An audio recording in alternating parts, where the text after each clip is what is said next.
cooperativa aquí en el polígono de Toledo. Somos 23.000 habitantes y hay más de 1.500 viviendas que han sido gestionadas en régimen de cooperativa. Y no es un ejemplo muy afortunado sobre autogestión porque no sé si sabéis que el movimiento cooperativista aquí arrojó más sombras que cosas positivas, ¿no? De hecho, acabó en auténticas estafas con la instancia autonómica de Castilla-La Mancha, que hizo ahí unas auténticas barrabasadas, y contando con que el precio de la vivienda a los cooperativistas les salía más barato que el mercado libre, pues se permitió el lujo de lo que eran zonas verdes y las canalizaciones y urbanizaciones, hacerlas con una ligereza realmente casi delictiva. El culpable de todo esto fue Alejandro Gil, consejero de la vivienda durante un determinado periodo, que nada más dejar el cargo a su siguiente consejero, el Piñarrón, pues entró en las puertas giratorias del Partido de Fonaciona con un cargo altísimo y venía aquí a Toledo con un descapotable después de la chapuza que ha dejado ahí en la tercera fase. Esto lo ilustra el hecho de que Castilla-La Mancha, cuando se configura el asunto regional, da una peseta, el señor Bono da una peseta simbólicamente a la instancia correspondiente, franquista iba a decir, centralista, el Instituto de la Vivienda, como se llamara. Por una peseta ya pasa a ser propiedad de alguna manera de todos los terrenos estos, empieza a dar terrenos, como decían los amigos de la Asociación de Vecinos y compañía, van a dar terrenos, a cada cooperativista le salía hasta por $500.000 y más le podía salir el terreno. De hecho, recaudaron 40 millones de euros, 7.000 millones de pesetas, que con el 10% de aquello hubiera tenido para hacer allí unos parques en condiciones, unas urbanizaciones en condiciones, y todo quedó en un desastre urbanístico que ahora lo está arreglando el ayuntamiento poco a poco, pero ahí está la prueba de que aquello fue un auténtico desastre de gestión. La culpa en buena medida la tuvimos los cooperativistas porque bastante teníamos que pelearnos con la constructora y no hubo una visión de conjunto para exigir que aquello estuviera bien organizado. Me estoy yendo un poco, estoy concretando aquí como que ha habido también ejemplos autogestionarios no muy afortunados. Bueno, sirva esto de paso para entrar en el tema de la autogestión, en que el amigo José Luis ha tenido la valentía o la osadía de recoger en el libro el término autoexplotación, que ya los que vamos siendo mayores, allá por el 78, lo manejábamos con cierto pesimismo. La línea divisoria entre autogestión y autoexplotación es bastante delgada, dado que el entorno en el que nos tenemos que mover, los que intentamos experimentos autogestionarios, es el entorno capitalista, y ahí llevamos muchas bazas que nos pueden salir negativas. Bueno, no me extiendo más, os dejo con la presentación del libro y la charla del amigo José Luis. Muy buenas, estoy encantado de volver por aquí, encantado de volver a veros a todos y todas. Bueno, este libro es un libro que nace por iniciativa de Queimada Ediciones, que es una cooperativa, es una iniciativa autogestionaria que nace en los años 70 y que está muy relacionada con lo que fue una recuperación de empresas, es decir, una imprenta que se cierra y que se pone a funcionar por parte de los propios trabajadores allá por los años 70, ¿no? Eso posteriormente se transforma en Ediciones Queimada y posteriormente, pues como muchas iniciativas libertarias que nacieron en la transición, viene a desaparecer los años siguientes, las décadas siguientes, y renace al calor del 15M y de la explosión de cosas que se estaban produciendo en esos momentos en todas partes, ¿no? O sea, el renacimiento de la gente en las calles, el renacimiento de que la gente participara en actividades públicas y de que la gente participara en actividades autogestionarias, provocó también que Queimada Ediciones volvieran a juntarse, ¿no? Hicieron una reedición de un libro de Abraham Guillén, hicieron una serie de ediciones nuevas, y una de las cosas que me pidieron es hacer este libro. Cuando me piden hacer este libro, el libro que me piden es muy concreto, es decir, no me piden hacer un libro sobre autogestión como se nos había ocurrido a la gente del ICEA anteriormente, ¿no? Que era una de las cosas que teníamos en mente, hacer un libro sobre autogestión. Y habíamos pensado hacer el típico libro pensando, bueno, pues empezamos con aquello de Proudhon, luego pasamos a Bakunin y luego posteriormente seguimos con las colectividades españolas, los consejos alemanes, etcétera, etcétera, ¿no? Lo que me piden la gente de Queimada es algo totalmente distinto. Me dicen, haz algo que sea muy divulgativo, que esté al alcance de todo el mundo, que esté pensado para la gente que participa en el 15M y en todo ese tipo de movimientos, y al mismo tiempo haz algo que sea muy actual, es decir, que lo que presente sean básicamente iniciativas actuales o iniciativas de hoy en día, que no sean cosas históricas que la gente pueda decir, bueno, es que esto se hizo en un momento histórico con unas condiciones determinadas, sino que sean cosas que se están haciendo ahora mismo, ¿no? Entonces eso es un poco lo que se hace en el libro. El libro tiene 3 partes, creo que me voy a detener sobre todo en la tercera, pero os cuento un poquito de qué van la primera y la segunda. La primera parte es una presentación pues, de distintas iniciativas, presentadas en torno también a cosas centrales o a elementos centrales de cómo está conformado el mundo actualmente, es decir, por ejemplo, cogiendo el tema de la ecología, cogiendo el tema del trabajo, cogiendo distintos temas, ¿no? El de los bienes comunes, cogiendo esos distintos temas, pues presentar distintas iniciativas que se estaban haciendo o que se están haciendo en este momento, ¿no?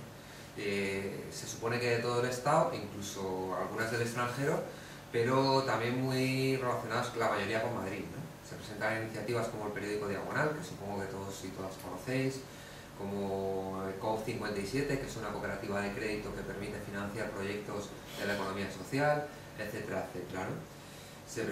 Iniciativas como la Garbancita Ecológica, ya que estamos aquí en una reunión de un grupo de consumo, ¿no? Pues, es una especie de también de red de consumo autogestionario que existe por Madrid, que está muy relacionada con los llamados grupos autogestionarios de consumo de hace una década, etcétera, ¿no? Pues se presentan todo este tipo de iniciativas, como 20, 30 iniciativas muy relacionadas con cosas concretas que están pasando en ese momento, ¿no? La segunda parte ya hunde un poco en aquello que se suponía que no tenía que ser el centro del texto. Se hace una pequeña introducción histórica de qué va eso de la autogestión, donde se presenta un poco, se habla un poquito, muy poquito de los pueblos cazadores recolectores, de las experiencias de las propiedades comunales de la Edad Media, de todo ese tipo de cosas, ¿no? De las revoluciones proletarias, de la Comuna de París, de las colectividades españolas, etcétera. Pero todo eso solo se presenta, es decir, no hay un trabajo profundo de centrarse en explicar ninguna de estas experiencias, sino solo se presenta, y luego al final del libro pues hay una bibliografía donde quien tenga interés y crea que quiere profundizar en alguno de esos aspectos, pues va a poder buscar cosas relacionadas con eso, ¿no? Y luego, pues aprovechando de que trabajo yo, que trabajo de profesor de formación y orientación laboral en un instituto público de Madrid, pues hay un par de capítulos también relacionados con herramientas concretas para poner en marcha iniciativas autogestionarias concretas. Herramientas como cuáles son los trámites que hay que llevar a cabo para poner en marcha una cooperativa, una sociedad anónima laboral, o cuáles son los apartados fundamentales que hay que implementar para poner en marcha un plan de empresa. Un plan de empresa como plan de viabilidad como elemento para poner en marcha cualquier tipo de iniciativa colectiva que se quiera, del tipo económico que se quiera poner en marcha. Y luego pasamos a la tercera parte. La tercera parte también es muy pequeña, es un libro cortito, es un libro que se lee de una o dos sentadas, es un libro que pretende ser muy divulgativo, yo creo que de cierta manera lo consigue por lo que me ha dicho la mayor parte de la gente, es decir, que es un libro accesible. Y la tercera parte es ya una parte más propositiva, ¿no? Aunque en el libro, digo, sigue siendo muy divulgativa y está todo apuntado más que profundizado, ¿no? Entonces la tercera parte es la que conecta también con el otro tema del que vamos a hablar aquí, ¿no? De las alternativas al mundo en el que vivimos y de cómo construir estrategias de salida del capitalismo, ¿no? Porque la tercera parte es la que se pregunta, en definitiva, qué hacer, ¿no? ¿Por qué la autogestión? ¿Por qué la autogestión en estos momentos? ¿Por qué hablar de esto? ¿Por qué en el año 2014, en el Estado español, en el marco del mundo en el que vivimos, en el centro de la Unión Europea, o como queramos llamarlo, hablar de autogestión? Y entonces empezamos por plantearnos de qué situación estamos y cómo definiríais esa situación con una palabra, con dos palabras. ¿Cuál es esa palabra que lleva los últimos años dando vueltas un poco por todas partes? Neoliberalismo. Pero el neoliberalismo ha llegado a un punto que está en una situación concreta, está en una situación que, ¿cuál sería? Crisis, ¿no?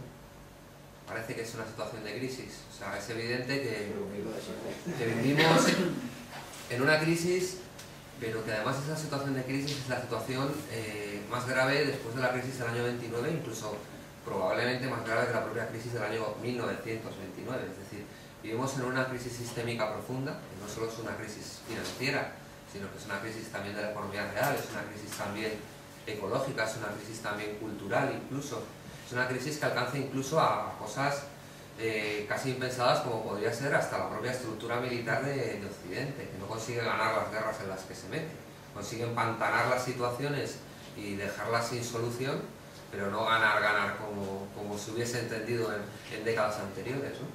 Entonces es una situación de crisis multidimensional, una situación de crisis civilizatoria en la que todo va a cambiar. El mundo en el que vivíamos hace 20 años era muy distinto del mundo en el que vivimos ahora, ¿o no? ¿Qué os parece? Era muy distinto, pero el mundo en el que vamos a vivir dentro de 30 o de 40 años, quien vaya a vivir dentro de 30 o 40 años, que supongo que seremos casi todos los que estamos aquí, pues, bueno, que dentro de 30 o 40 años va a ser radicalmente distinto al mundo en el que vivimos ahora. Es decir, las mutaciones que se van a producir, las transformaciones que se van a producir son radicales. Vivimos en un mundo que ha entrado en una de sus fases de inestabilidad más grandes y en las que se producen cada vez más bifurcaciones. Es decir, esto es como una rueda que se está, capitalismo, es como una rueda que se está saliendo de su eje, y cuando la rueda se sale de su eje, en un primer momento los vaivenes, los movimientos de salida, las irregularidades son pocas, pero según se va produciendo, según está más salida la rueda, los movimientos son cada vez más bruscos, las salidas son cada vez más fuertes y cada vez amenaza más con irse de una manera totalmente descontrolada, ¿no? Y eso es un poco lo que está pasando con el capitalismo. Estamos en una dinámica de mutaciones y en una dinámica de transformación acelerada hacia algo que va a ser radicalmente distinto. No sabemos cómo va a ser, y que precisamente el cómo va a ser es lo que se está discutiendo ahora en todas y cada una de nuestras actuaciones en el mundo. Entonces, en estas circunstancias de crisis, ¿cuál es la alternativa que pone sobre la mesa la izquierda que solemos ver, la izquierda que aparece en La Sexta Noche o la izquierda que aparece un poco en la actualidad que nos rodea, ¿no? ¿Cuál es la alternativa que pone a la dinámica en la que está encarando el sistema la crisis? Porque el sistema está encarando la crisis de una manera absolutamente asocial. Está pretendiendo hacer pagar todos esos grandes montos de deuda que existen y que han ido naciendo por estas décadas de neoliberalismo, pretendiendo que sean la clase trabajadora y las clases subalternas quienes la paguen, y la clase media, y que por lo tanto lo que se produzca es un empobrecimiento acelerado de las poblaciones y una pérdida acelerada de derechos, tanto económicos como sociales, como jurídicos, como a todos los niveles. Entonces, ¿cuál es la alternativa a eso que se está poniendo encima de la mesa por parte de la izquierda en general? ¿Qué pensáis? Más Estado. Más Estado. Más Estado, lo que se está poniendo encima de la mesa, es hasta discutible lo de más Estado, ¿no? Bueno, es sí, pero cierto tipo de Estado. Es decir, lo que se está poniendo encima de la mesa es la alternativa keynesiana, ¿no? Lo que se quiere, lo que se plantea desde la izquierda es poner en marcha el mismo tipo de alternativa que permitió al capitalismo sobrellevar la crisis del año 29, que en principio se supone que es la alternativa keynesiana. Hay quien piensa que era la alternativa keynesiana, pero hay también quien piensa que la alternativa keynesiana realmente no llegó a funcionar hasta que no llegó la Segunda Guerra Mundial, lo cual también introduce nuevos elementos para el estudio de la crisis actual. Pero básicamente es la alternativa keynesiana, un estímulo público de la economía, o sea, un sistema fiscal más progresivo que permita quitarle un poco a los ricos y por lo tanto, con eso hacer un estímulo público de la economía que permita aumentar la demanda y que eso a su vez permita generar un nuevo proceso de crecimiento acelerado como el que se vivió en el sistema capitalista, los llamados 30 gloriosos, del 45 al 75. Es decir, la economía crece, la gente tiene más para consumir, con lo cual la economía crece y por lo tanto se sale de la crisis. Esa es la alternativa que pone encima de la mesa básicamente la izquierda dominante o el discurso dominante dentro de la izquierda. Algunos y algunas pensamos que ese discurso de salida muestra evidentes limitaciones en el momento actual, en la fase actual del capitalismo. Pero no tanto. ¿Te podemos interrumpir o prefieres que...? Hombre, puedo perder el hilo, pero bueno, depende. A ver, si es una... ¿A qué estás llamando izquierda en este momento? Bueno, lo que no es ni izquierda ni derecha tampoco, o sea... Claro. Me estoy refiriendo pues a toda la izquierda socialdemócrata, Izquierda Unida, incluso a Podemos en gran parte. Bueno, no todo el mundo dentro de Podemos comparte esa visión, pero en gran parte, a lo que es el conjunto de la izquierda social, ¿no? Incluso gran parte del 15M compartía y comparte esta visión. Entonces, ahí entiendo, o algunos entendemos, que existen una serie de limitaciones para ese tipo de salida de la crisis, ¿no? Existen limitaciones evidentes en este momento, en esta fase actual del capitalismo, que es una fase senil, es una fase en la que estamos en un momento de decadencia, de decrepitud del capitalismo. Que sea un momento de decadencia no quiere decir que se vaya a acabar mañana ni pasado mañana, pero sí que estamos en una fase en la que ya no es capaz de resolver sus anteriores problemas y arrastra una serie de taras que ha ido generando con las soluciones que anteriormente le ha dado a las cosas, que ya no puede solucionar, ¿no?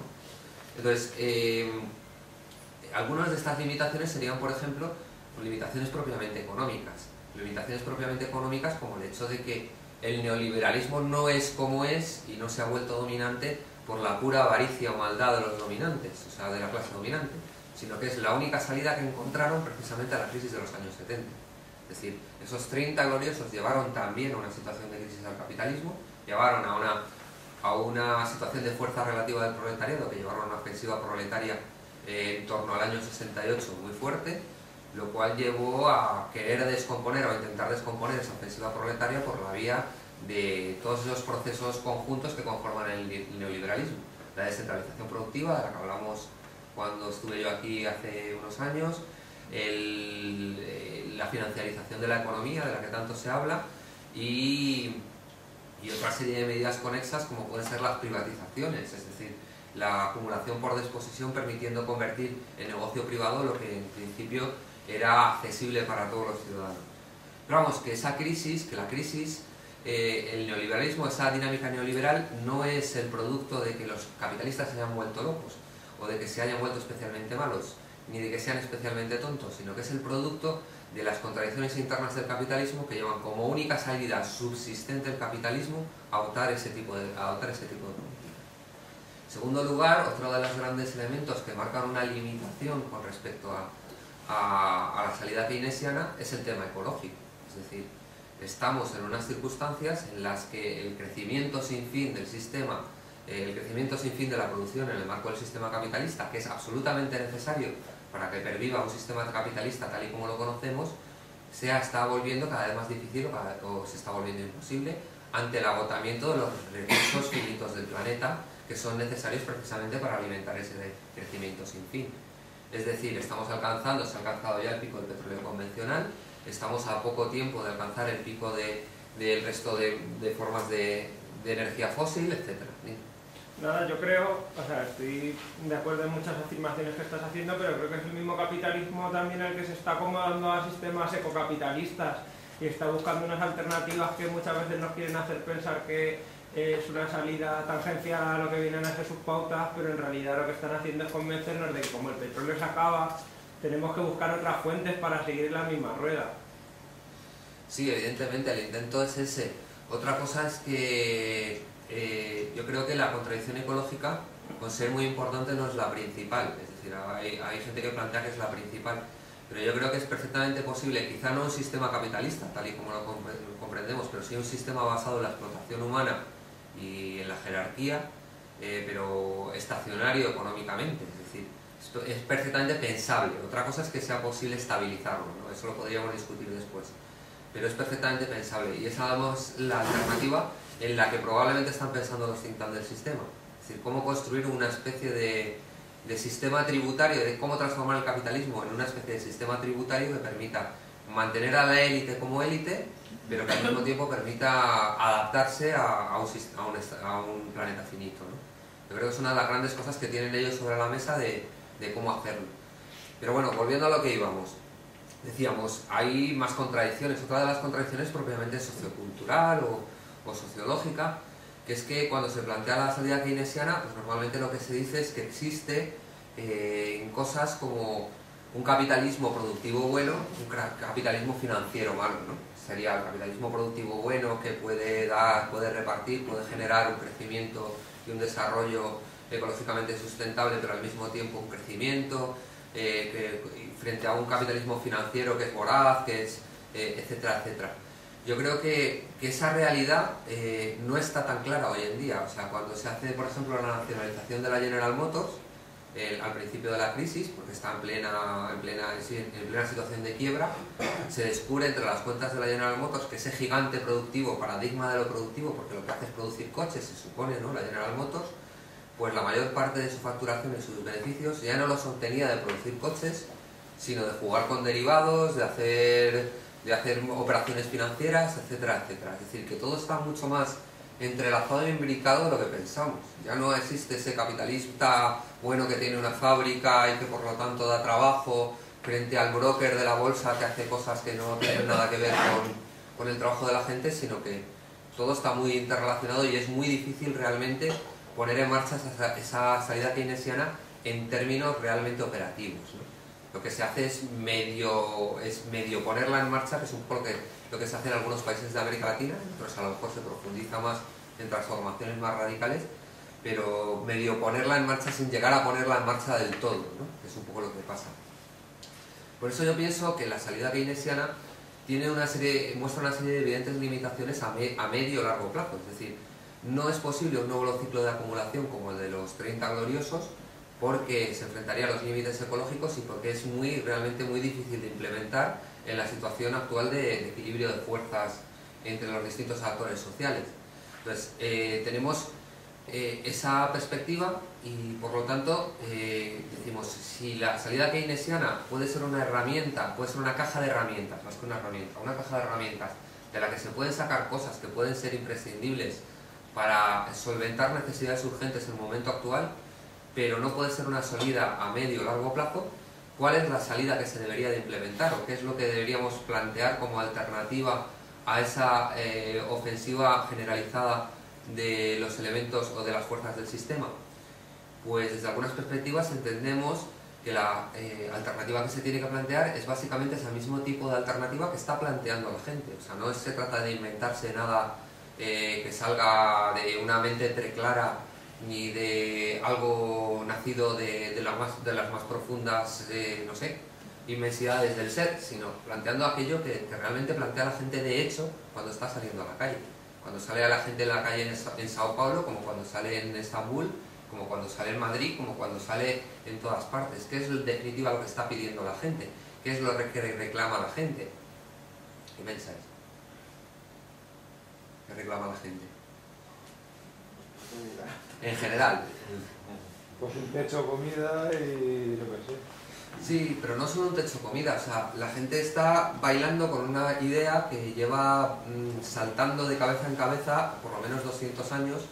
Viene de antes, por supuesto que viene de antes, pero que salta en forma revolucionaria o de idea revolucionaria desde hace 200 años, es precisamente esa idea de democracia. Es decir, que todo el mundo pueda participar, que todo el mundo pueda decidir en las cosas esenciales de su vida, ¿no?, pueda tomar las decisiones fundamentales de su vida. Y cuando se habla de democracia, se habla de democracia, pero la democracia no se agota o no debería de agotarse en la pura forma parlamentaria o en las puras formas de democracia a que nos ha acostumbrado la burguesía, que son formas de democracia evidentemente limitadas, de democracia vigilada, sino que alcanza formas de democracia como podría ser la democracia directa, el asambleísmo, la participación de todos en términos políticos. Pero ¿qué es al fin y al cabo la democracia económica? ¿Cómo se deberíamos entender si la democracia tiene que alcanzar a todos los aspectos de la vida y no solo a lo político? ¿Cómo deberíamos entender la democracia económica? ¿En qué sentido, con qué términos deberíamos de entender la democracia económica? Pues la democracia económica al fin y al cabo no sería otra cosa que los propios productores y las propias productoras participasen directamente en la gestión de lo que es común, en la gestión de la producción, decidieran qué producir, cómo producir, para qué producir, fueran los que se quedasen con el producto de la producción, es decir, que se produjera entre todos y se decidiera entre todos qué es lo que se quiere producir. Y eso al fin y al cabo es la autogestión, no es otra cosa, es la democracia económica, es el hecho de que todos participemos en el conjunto de la vida económica y que todos decidamos en el conjunto de la vida económica. Entonces, esa salida es una salida a la crisis general del capitalismo porque implica una serie de elementos que son importantes en ese tipo de crisis, en ese tipo de situación de crisis como la que estamos ahora. En primer lugar, implica ese elemento de cooperación frente al mando, es decir, implica ese elemento de democracia que es lo que está reclamando la gente y que es lo que puede construir una alternativa real al conjunto de procesos que están llevando a la acumulación de poder en muy pocas manos en las últimas décadas, pero implica también la posibilidad de una economía mucho más local, mucho más centrada en lo local, en lo comarcal, en lo cercano, de una economía mucho más basada en una soberanía de lo local, que ponga en cuestión y que limite precisamente ese tipo de procesos muy asociados al neoliberalismo, que han sido esos procesos de globalización que permiten mover los capitales de un lugar a otro del mundo y por lo tanto en décimas de segundo empobrecer a las poblaciones con esos movimientos de capital y someter al propio medio ambiente a una situación de estrés y de ataque tremendo. Es decir, si ya no es necesario, si podemos construir una economía más local, más comarcal, más cercana, no van a ser necesarios esas grandes redes de transporte de mercancías transnacionales ni esas grandes infraestructuras de transporte que tanto daño ecológico hacen, y además se puede actuar conforme a las propias necesidades de lo local, es decir, a las propias necesidades de la gente. Y aquí introducimos otro elemento más, que la economía no tiene que estar al servicio de la acumulación de capital, sino al servicio de las personas, y la autogestión permite eso. Permite generar una economía al servicio de las necesidades de la gente, de lo que la gente realmente necesita para vivir, y por lo tanto permite poner sobre la mesa que discutamos democráticamente desde el punto de vista de la democracia real, de la democracia asamblearia, que discutamos democráticamente qué es lo que queremos producir y para qué queremos producir, y que por lo tanto pongamos en cuestión elementos centrales del sistema en el que vivimos. Vivimos en un sistema en el que los escaparates están llenos de cachivaches que solo sirven para alimentar ese proceso de crecimiento sin fin del capitalismo y de acumulación del plusvalor. ¿Necesitamos realmente esos cachivaches que tanto daño pueden hacer al propio equilibrio de la biosfera y que al mismo tiempo tampoco aportan a nuestras vidas en la gran mayoría de los casos? ¿O necesitamos más una producción, una economía más basada en el tipo de cosas que realmente hacen la vida placentera y vivible, como puede ser, por ejemplo, la cultura, la participación, la afectividad, los cuidados? Todo ese tipo de cosas no son más necesarias y no pueden producirse de una manera mucho más ecológica y mucho más sostenible que todos esos cachivaches que necesitamos. Es decir, la autogestión pone sobre la mesa la posibilidad de que decidamos entre todos qué es lo que queremos producir y en qué términos lo queremos producir, ¿no? Y qué es la riqueza y qué es la abundancia, y en qué términos deberemos definir esa abundancia, ¿no? Claro. Entonces, tenemos ese tipo de cosas. Podemos profundizar en más cosas, pero yo creo que habría que hablar también de que hasta ahora he hecho una loa a la autogestión y la he planteado como alternativa, pero evidentemente, como decía el compañero en la presentación, muestra también limitaciones, muestra también problemas, y hay que resolver problemas en el momento de implementarla. Es decir, yo creo que los problemas fundamentales son de dos tipos. Es decir, junto al hecho que se demuestra, según parece estadísticamente, de que la mayor parte de las cooperativas se rompen precisamente por las relaciones entre los miembros, no por problemas puramente económicos, sino por problemas de relación entre los miembros, y lo que eso implica en relación al tipo de educación, al tipo de trabajo sobre nosotros mismos que hemos ido haciendo a lo largo de nuestras vidas, y por lo tanto la capacidad que tenemos para la cooperación entre nosotros, ¿no? Y cómo nos han educado para algo que es totalmente distinto a la cooperación, que es la competencia pura y dura. Pero junto a eso habría que huir de dos grandes abismos, de dos grandes acantilados, de dos grandes monstruos, el Scylla y Charybdis de la Odisea, ¿no? Que eran un monstruo y un remolino que acechaban al barco entre los que tenía que pasar el barco de Ulises, y si no se iba por uno y se iba por el otro, ¿no? Y entonces tenemos esos dos grandes monstruos que serían, por un lado, el exceso de adaptación al sistema, ¿no? El exceso de adaptación al sistema, que puede mostrar que determinadas estructuras cooperativas o autogestionarias se conviertan al gigantismo, se conviertan a los propios valores del sistema y se transformen en estructuras tan grandes y tan adaptadas al sistema que sean indistinguibles del propio sistema. Yo normalmente pongo como ejemplo de esto a lo que ha pasado últimamente con Mondragón, ¿no? O sea, realmente con la cooperativa Mondragón.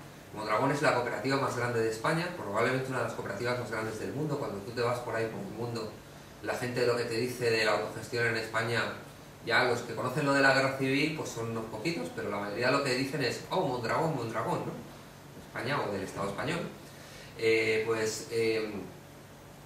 Lo que ha pasado con Mondragón, que se ha convertido en un gigante que en un momento determinado ha planteado la posibilidad de actuar como una multinacional, abrir sucursales fuera de España que ya no eran ni siquiera cooperativas y que eran estructuras filiales puramente capitalistas, que captar a los directivos en mercados de directivos como quien ficha futbolistas, etcétera, etcétera. Pero aparte de la imagen de Mondragón, podemos retener también la imagen que ha planteado el compañero respecto a las cooperativas de vivienda. Hay que tener en cuenta que en relación con el tema de la burbuja inmobiliaria, aquí en este país ha habido, aparte de una absoluta colusión entre las entidades financieras, entre las constructoras y entre los políticos que tenían algún tipo de poder, sobre todo el poder local, de recalificar los suelos y demás, aparte de una absoluta conspiración entre todos estos sectores que ha permitido elevar el precio de la vivienda y que por lo tanto ha permitido inflar toda la burbuja inmobiliaria. Eso se ha podido hacer o se ha hecho también con la forma de la cooperativa en muchas ocasiones.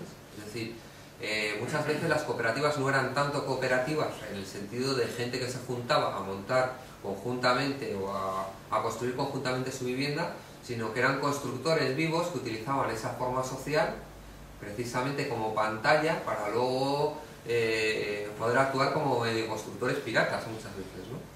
Y cómo todo eso se ha imbricado en el conjunto de todo un proceso de desarrollo de la burbuja inmobiliaria que ha implicado muchas cosas y que ha drenado la corrupción de arriba abajo. Es decir, ha drenado el hecho de que los grandes de la banca se estuvieran haciendo ricos con los intereses que pagaba la gente de los préstamos, pues ha permitido también que el constructor también se hiciera rico con todo ese tipo de cosas, que el concejal, el alcalde también se hiciera rico con lo que sacaba de todo ese tipo de negocios y de que al final todo ese proceso contaminara el conjunto de la sociedad. Entonces todo ese tipo de cosas, luego si queréis hablamos de ellas, también se pueden hacer como con cooperativas. Incluso tú hablas en momentos determinados con gente de determinados países de América Latina, como puede ser Perú, y cuando les hablas de cooperativas se llevan la mano a la cabeza, porque las cooperativas también se pueden utilizar para otra cosa distinta, como puede ser la descentralización productiva. Igual que yo puedo utilizar una subcontrata o puedo utilizar un falso autónomo, que realmente no es autónomo, que realmente lo que es un trabajador de mi empresa porque yo le determino el horario, le determino lo que va a ganar, le determino todo, pero él se ha dado de alta en la seguridad social como autónomo y por lo tanto está en una situación de debilidad y por lo tanto tiene menos derechos de los que tendría como trabajador por cuenta ajena. Eso también lo puedo hacer con una cooperativa, con una institución formalmente autogestionaria, ¿no?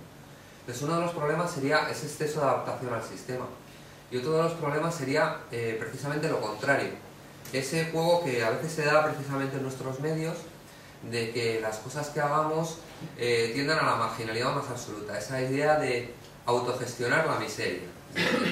Esos poros, esas cosas que, no los poros, esas cosas que ya nadie quiere, ¿no?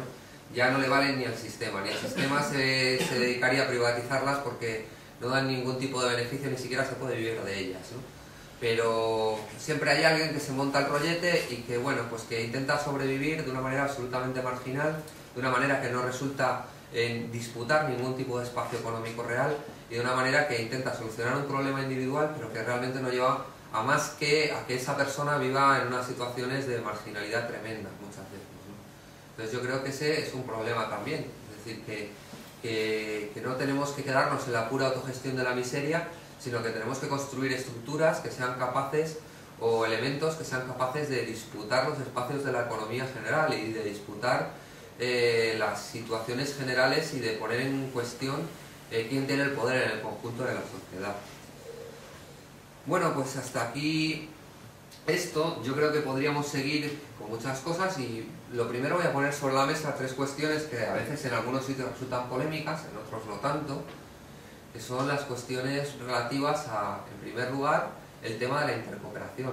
Nadie va a vencer solo, es decir, cuando se hacen iniciativas autogestionarias, cuando se hacen experiencias del tipo de las que se presentan en el libro, nadie va a poder estructurar y sobrevivir en un marco hostil como es el marco del mercado capitalista de una manera aislada. Es decir, que al fin y al cabo lo que hay que construir, y esto vale tanto para las iniciativas autogestionarias cuanto como para las iniciativas de organización en todos los términos, también en organización sindical, también en organización política, también en organización del tipo que sea, hay que construir intercooperación, hay que construir redes, hay que construir que la gente colabore, tenemos que compartir proyectos, tenemos que compartir información, tenemos que compartir recursos, tenemos que ayudarnos a que haya el apoyo mutuo unos a otros, ¿no? Y eso tiene que hacerse porque si no nos van a destrozar o nos van a mantener en una situación de tan absoluta minoridad, es decir, nos van a mantener en situaciones absolutamente marginales sin poder dar guerra de ninguna de las maneras.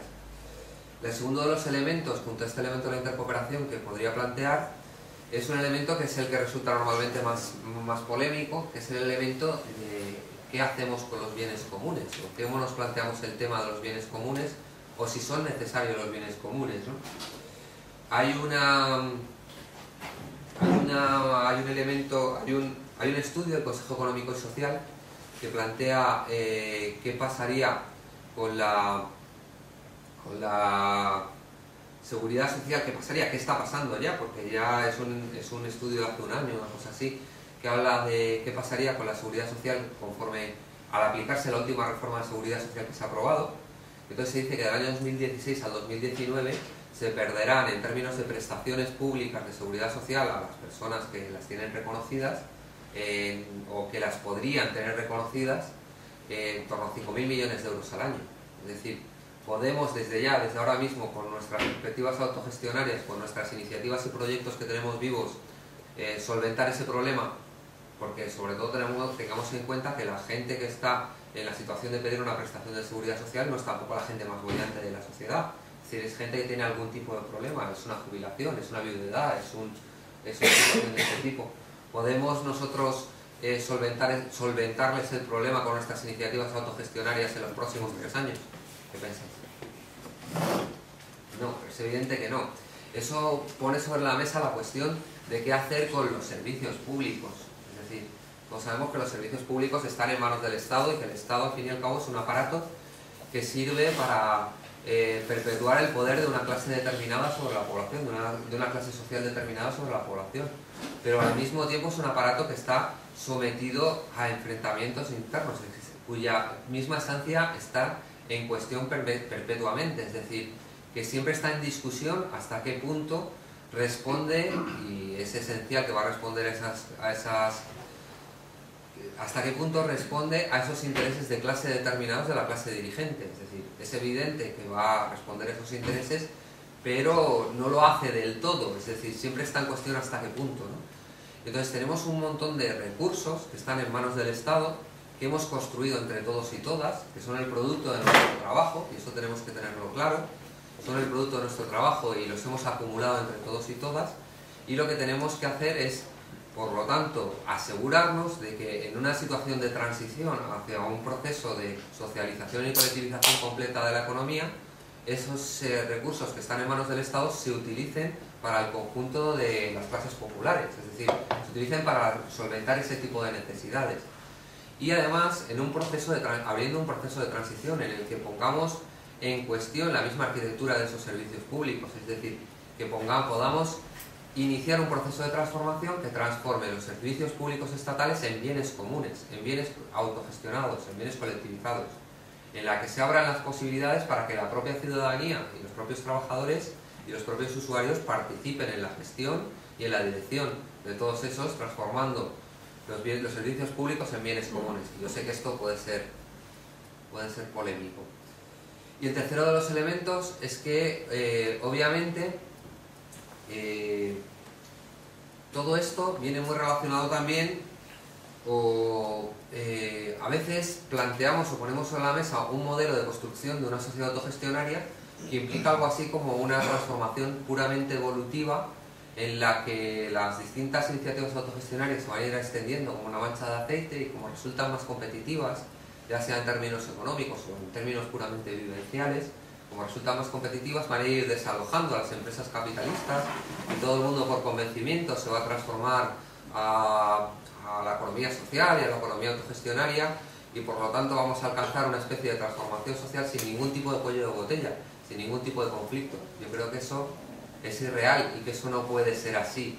Es decir, que al fin y al cabo las luchas sociales son también necesarias y la construcción de la alternativa tiene que ir paralela a la construcción de herramientas, organizaciones y fuerzas y la acumulación de fuerzas para las luchas, porque al fin y al cabo, como decía, hay un ejemplo que es algo que decía Luce Fabbri, la hija de Luigi Fabbri, un anarquista italiano, que vivió en la Italia de la emergencia del fascismo, ¿no? De hecho, para contar más anécdotas y no contar siempre lo mismo en todas las presentaciones, puedo decir que Benito Mussolini comía antes de hacerse mussoliniano, antes de hacerse fascista, cuando era todavía el representante del ala más radical del socialismo italiano, comía en casa, a veces en casa de Luigi Fabbri, junto a Malatesta y el propio Luigi Fabbri.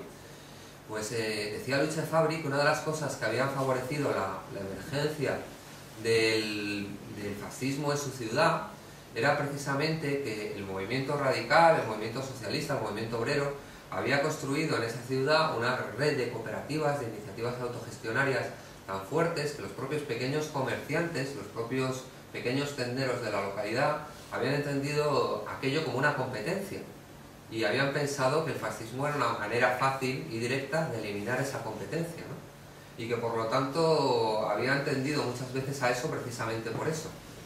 Y que eso lo que pone sobre la mesa es que va a haber cuellos de botella, va a haber momentos de conflicto, va a haber situaciones, estrecheces que va a haber que romper, va a haber costras, como decía García Oliver en su momento, que a veces la CNT había tenido que romper determinadas costras para precisamente continuar su crecimiento.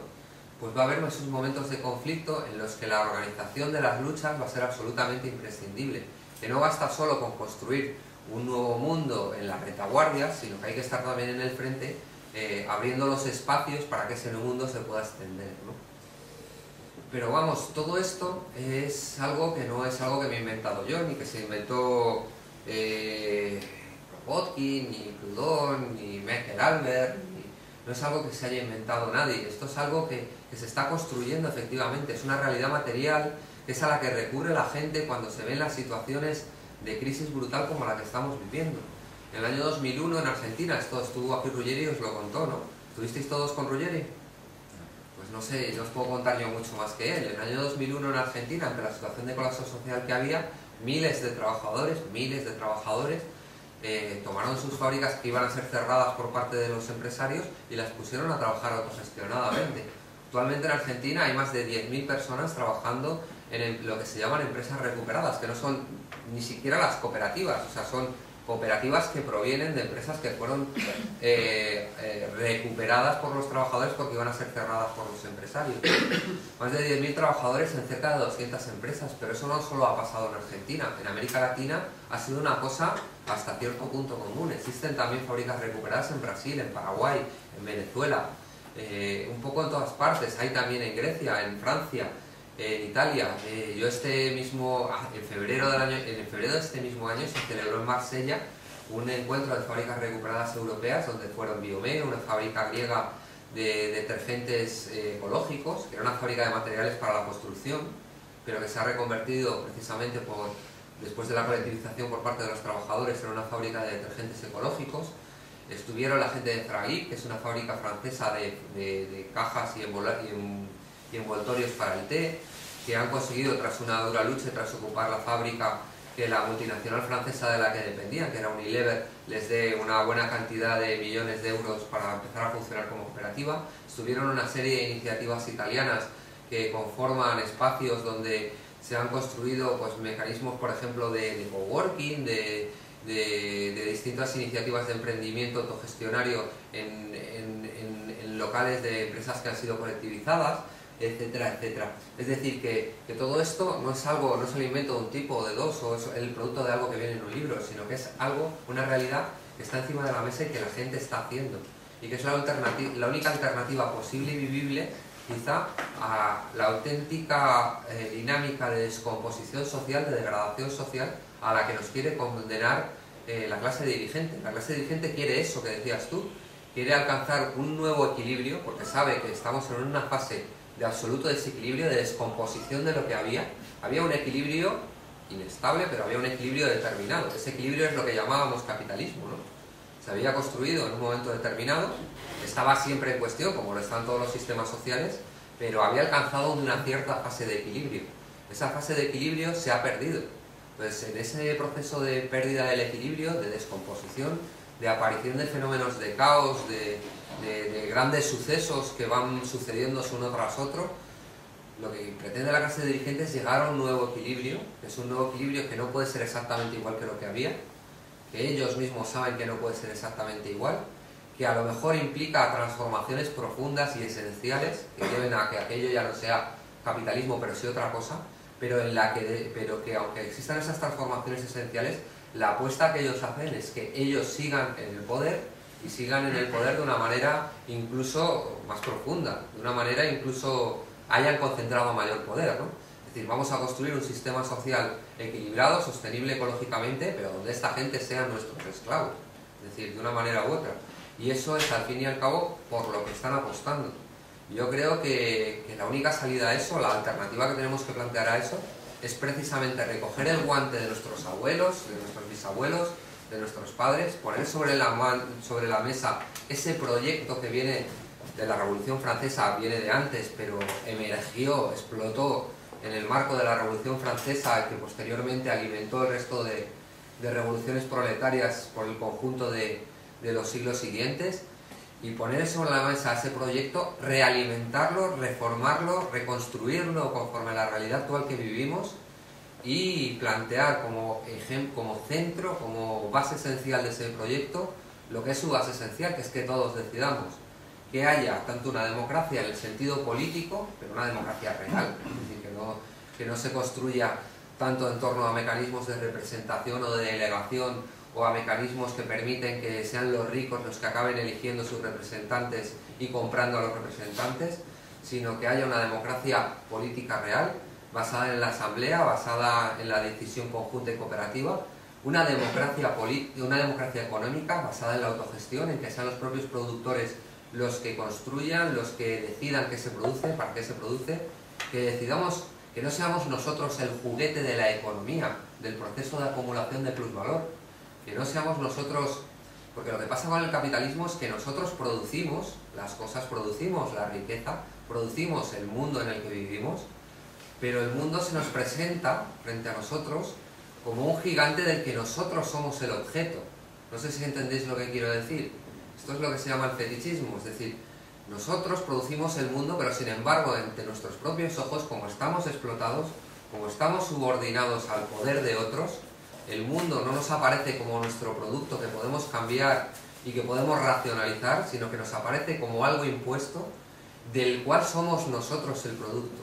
Se le da la vuelta a la auténtica realidad y lo que vemos es precisamente una realidad ajena, un fantasma de la realidad, que es que el mundo nos produce a nosotros y que nosotros no podemos ser de otra manera porque las fuerzas sociales nos determinan, en vez de ser nosotros los que realmente producimos la riqueza y producimos el mundo, ¿no? Entonces, una auténtica democracia económica donde podamos darle la vuelta a eso y seamos conscientes de que la riqueza la producimos nosotros, de que la economía la producimos nosotros y la tenemos que producir en torno a nuestras auténticas necesidades. También una democracia cognitiva, porque hoy sabemos que gran parte de lo que vivimos o de que la riqueza del mundo en el que vivimos está centrada precisamente en el conocimiento, en la cultura, en la capacidad de compartir conocimiento, y ese conocimiento también tiene que ser accesible para todo el mundo, tenemos que compartirlo, tenemos que ser capaces de construir una sociedad donde la gente comparta el conocimiento y tenga libre acceso a todos los conocimientos, y por lo tanto donde exista riqueza y abundancia de todas las cosas, y también una riqueza y una democracia en los aspectos fundamentales de la vida cotidiana, es decir, que toda esa podredumbre conservadora que arrastramos desde los siglos de dominación de unos pocos sobre la mayoría vaya desapareciendo, abriendo la posibilidad, aquello que se decía de que nazcan 100 flores, de que la gente pueda vivir según su propio y personal arte de vivir, de que la gente pueda comportarse en su sexualidad, en su creatividad, en su vida cotidiana como quiera, como le dé la gana, sin molestar a los demás, y que por lo tanto quepa la posibilidad de que cada uno podamos expresar lo que llevamos dentro de nuestra propia vida y desarrollar nuestras propias potencialidades. Y de esto pues, vamos a hablar un poquito, ¿no?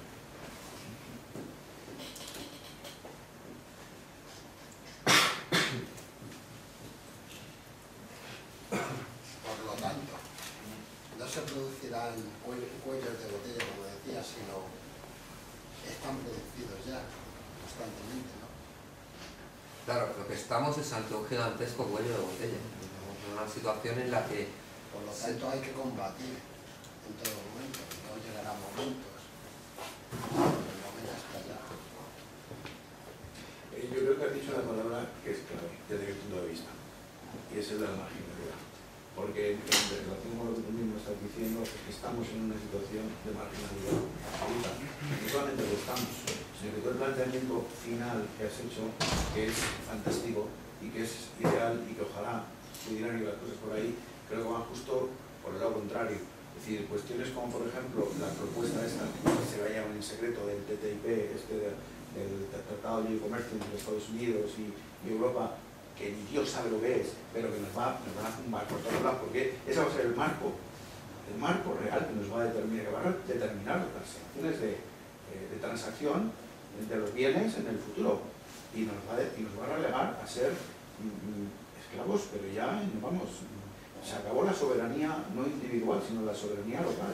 No van a representar nada las supuestas democracias estas representativas, no van a representar nada frente al poder del financiero de las grandes fortunas y de las grandes multinacionales, ¿no? Entonces estamos, de hecho, en una situación de absoluta marginalidad que se va a empeorar drásticamente en un futuro muy cercano. ¿Cómo salir de ahí? Obviamente el marco teórico lo has expuesto de una manera fantástica, pero ¿cómo salimos de esto? ¿Cómo salimos de esto? Es lo que queremos todos, ¿no? Salir de esto. Ahí está el problema. Hombre, repartiendo besitos, ¿no? ¿Repartiendo? Besitos. Repartiendo besitos, no. Cambiar el mundo a base de besos. Claro, pero aparte de esa marginalidad que nos somete es que nosotros también, pero yo creo que iba también por ahí lo que has dicho, es que nosotros nos automarginamos. El gueto, que siempre se ha dicho, de los movimientos sociales que tenemos. Pues la cuestión es que a lo mejor lo que pasa es que tenemos que pensar pues, por dónde pulsar a la gente. No lo sé. O sea, y a lo mejor hemos sido incapaces durante mucho tiempo de eso. Y luego aparece un sucedáneo, por así decirlo, no voy a decir nada, no, ahí ha dicho, y de repente utiliza 4 terminologías que se han hablado siempre y todo el mundo flipa, ¿sabes? O sea, y te encuentras con gente que nunca ha hecho nada y que está en el ajo y tal. Como no sé, ¿qué han pulsado? ¿Cómo ha sido el asunto? ¿Cómo lo han conseguido? Por así decirlo. O sea, ¿por qué nosotros diciendo eso? Y no solo eso, sino poniéndolo en práctica, no perfectamente, pero poniéndolo bastante en práctica. Nunca hemos llegado a nada, bueno, exceptuando tiempos pasados, pero desde 50 años para adelante el anarquismo nos ha borrado, menos luchas muy puntuales como puedan ser la insumisión o la ocupación o cosas así, pero muy puntuales, y de repente hay otros movimientos que utilizan determinados aspectos del anarquismo y lo petan. O sea, ¿cómo funciona eso? Ese es el problema. Y la cuestión es que yo alguna vez me siento totalmente despistado. Porque lo dicen en televisión. Eso es lo primero, porque llegan a mucha más gente que podamos llegar nosotros aquí, que estamos 20. Salimos en televisión y... Yo creo que no solo es porque lo dicen en televisión, o sea, la televisión tiene una importancia central y muy importante, pero yo creo que tienen una idea que básicamente es acertada. Es necesario en estos momentos una alianza social interclasista entre distintos sectores que van a ser sometidos por la propia dinámica neoliberal y que están siendo sometidos por la propia dinámica neoliberal. El problema, yo no termino ahí, ellos terminan ahí. El tema es, ellos terminan ahí. Es necesaria esa alianza social interclasista entre distintos tipos de sectores, que ni son, algunos son de izquierdas, otros son de derechas, etcétera, que están frente a la dinámica neoliberal. Un ejemplo es precisamente lo del TTIP. Es decir, lo del TTIP pone en cuestión, o sea, no es que no sepamos lo que es que se está negociando en secreto. Entonces no podemos saber exactamente cuáles son las cláusulas. Entonces la historia pone en cuestión no solo a la clase trabajadora, pone en cuestión también al señor que tiene unas tierras en tal sitio, pone en cuestión al señor que tiene un bar, va a poner en cuestión a la pequeña empresa farmacéutica española, O sea, va a poner en cuestión a un montón de cosas, o sea, pone en cuestión distintos sectores sociales. Y yo creo que la actual crisis pone en cuestión a distintos sectores sociales. Está provocando, y es una de las cosas que se nota mucho en este país, un proceso de proletarización acelerada de sectores que se creían de clase media. Ya, podemos discutir si lo eran o no, pero se lo creían, ¿no? Pues está provocando un proceso de proletarización acelerada de esos sectores. Y yo creo que ese frente conjunto es necesario. A lo mejor no se ha hecho de la mejor manera, eso también es verdad, ¿no? Y que yo también pienso que junto a ese frente conjunto, la idea de lo que era la CNT es también necesaria. Es decir, tiene que existir los movimientos sociales como elemento básicamente independiente de ese frente, es decir, básicamente independiente del frente electoral y con su propia autonomía de autoorganización y su propia independencia, y sobre las bases de su construcción propia, y que se pueda enfrentar incluso a ese elemento electoral en un momento determinado, y que es absolutamente necesario, y como tiene que existir también un bloque de clase, un bloque combativo y de clase fuerte, que sea capaz de orientar las transformaciones que se puedan dar, sean pequeñas, grandes o medianas, en dirección a una profundización de procesos revolucionarios o de procesos de transformación. Porque si no, si se queda todo en manos de pues esa gente que se creía clase media, que se está en proceso de proletarización y que lo único que quiere es salvar el culo, por decirlo de alguna manera, pues salvarán su propio culo en un momento determinado, pero no salvarán el conjunto de la población. Cuando se plantea el tema de América Latina, si hablamos aquí un poco en serio, el tema de América Latina no hay un solo modelo. En América Latina hay tres modelos: el modelo propiamente neoliberal de Colombia o de Perú, ¿vale? Es el modelo neoliberal que llevamos aquí. Hay el modelo tendencialmente revolucionario, podemos discutir hasta qué punto que pueda ser el de Venezuela, es decir, el modelo en el que alguien habla de socialismo y lo pone encima de la mesa y se puede discutir hasta qué punto se lleva o no, pero eso ya es otra cuestión.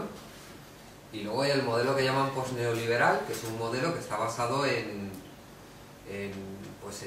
medidas tímidamente keynesianas, que es el modelo de Argentina o el modelo de Brasil, ¿no? Un poco más radical el de Argentina que el de Brasil, pero es el modelo de medidas tímidamente keynesianas, en el que se intenta pues que la clase media que determinados sectores ilustrados de la clase, jóvenes ilustrados de la clase media no salgan perdiendo del todo porque van a tener acceso al aparato del Estado, y que los excluidos tampoco salgan perdiendo del todo porque se les va a poner un mínimo de subvenciones públicas, pero a la clase trabajadora firme y competitiva dentro del mercado mundial, y lo bastante firme para hacerla competitiva dentro del mercado mundial. Yo no sé si me estoy explicando o estoy siendo demasiado... Entonces, ese modelo está basado en eso, no es un modelo de transformación social, es un modelo de intentar buscar una salida sostenible al capitalismo, que además es solo momentánea, que también alcanza sus propios límites, o sea, es lo que decíamos del keynesianismo.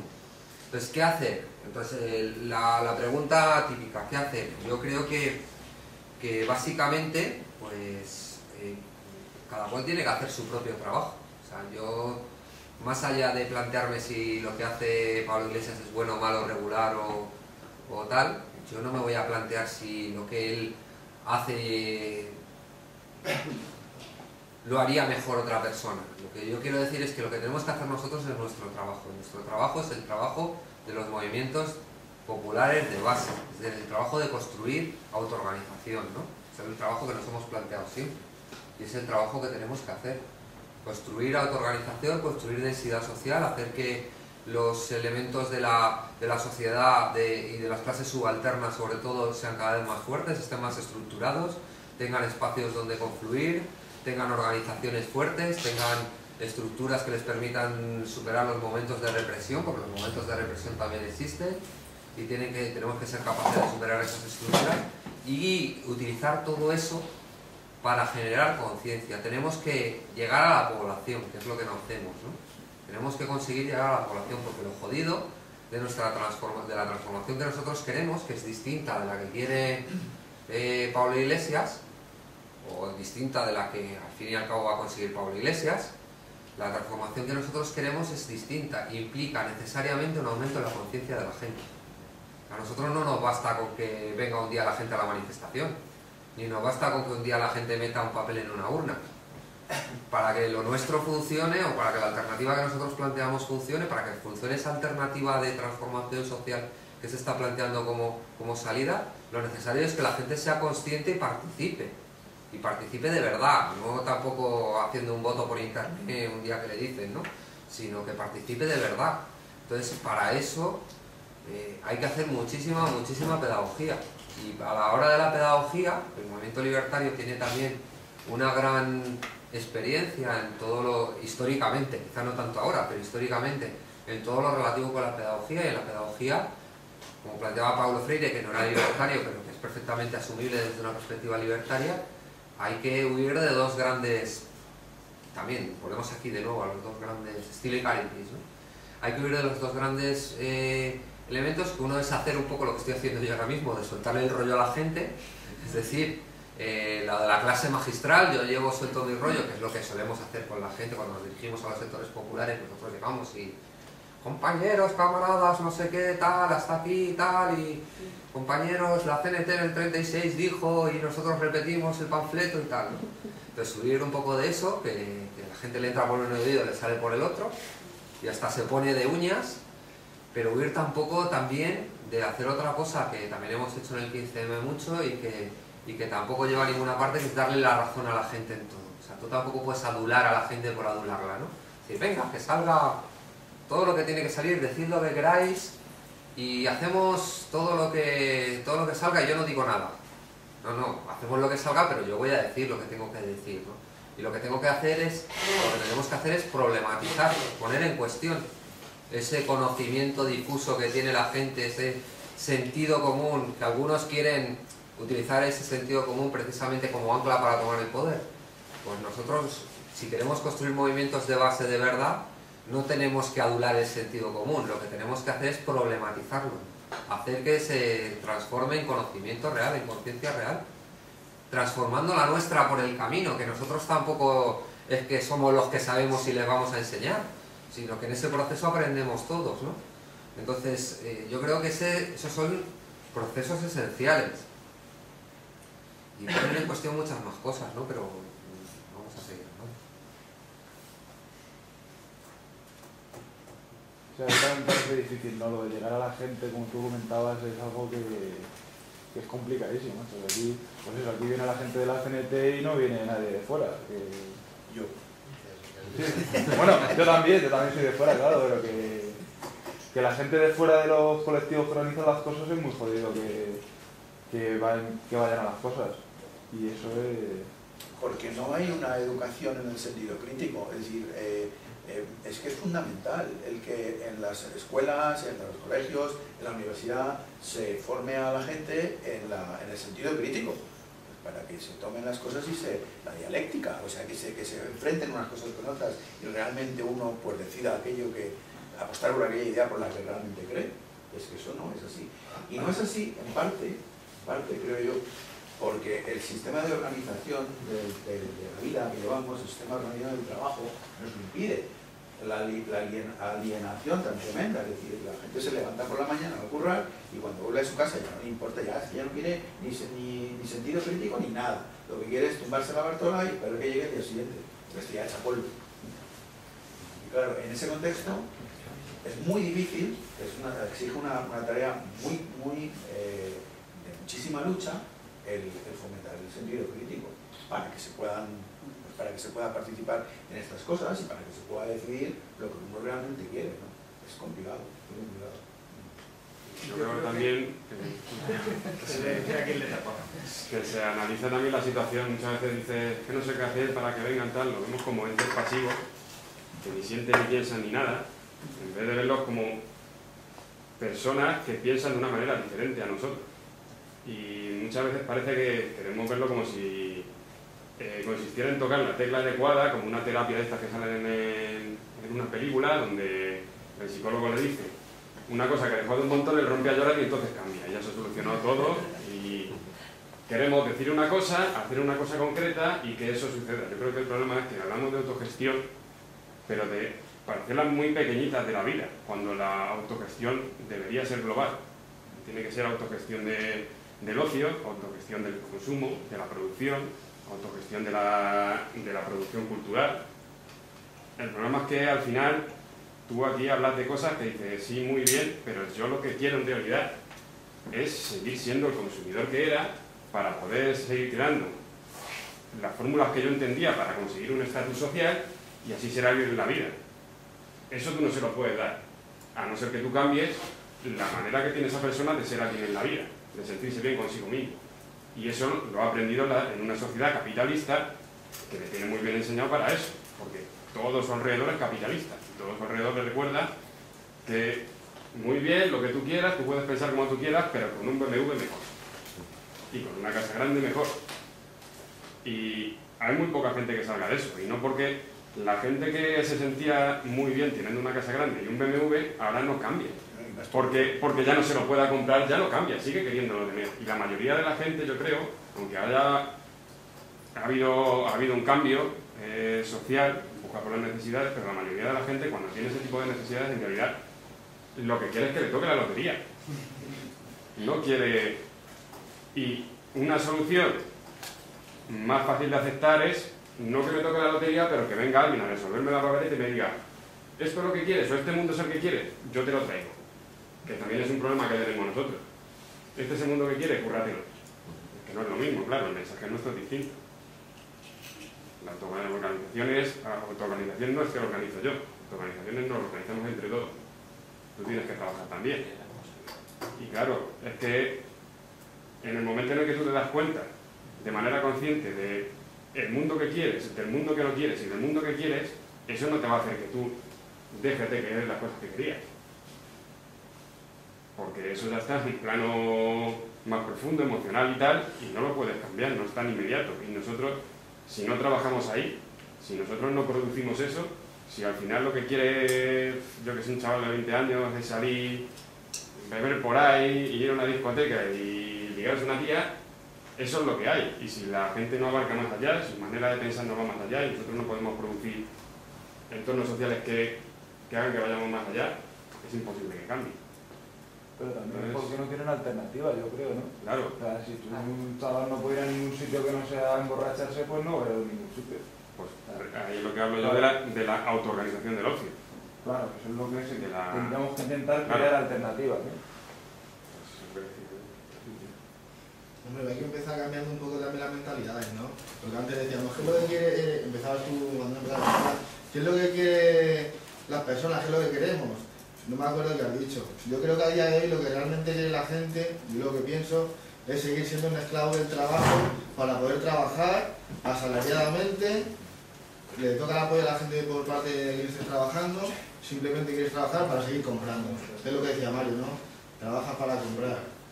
La gente que va a hacer ahora, se va a seguir votando, le toca el apoyo a quien esté. No, dices tú, vale, no, que una democracia real. Una democracia real.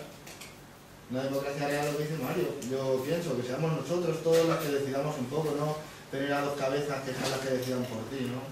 Yo creo que hay que empezar cambiando un poco el pensamiento y la mentalidad de entender las cosas y de qué queremos cada uno. Para un bien común también, no para todos.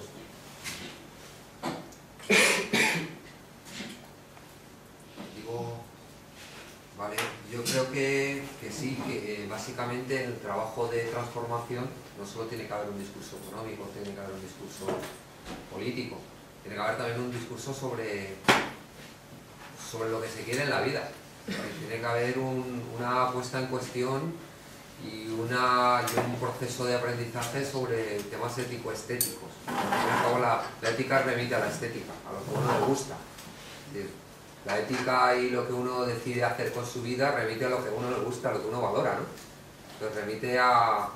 se puede plantear hasta qué punto lo que uno debe de hacer o lo que uno valora es estrictamente, existe una manera propiamente racional de aproximarse a ello, o existe también una cuestión, un trasfondo, como decía Marcuse. Al fin y al cabo, cuando yo decido a qué quiero dedicar mi vida o qué voy a hacer con mi vida, la discusión es propiamente racional. Es que es mejor ayudar a los demás, es que es mejor no sé qué. Toda esa discusión racional al final remite siempre a un punto que es indemostrable, es propiamente estético, ¿no? Es decir, a mí lo que me parece más estéticamente aceptable es esto, o más cercano a mis propias necesidades es esto o es lo otro, ¿no?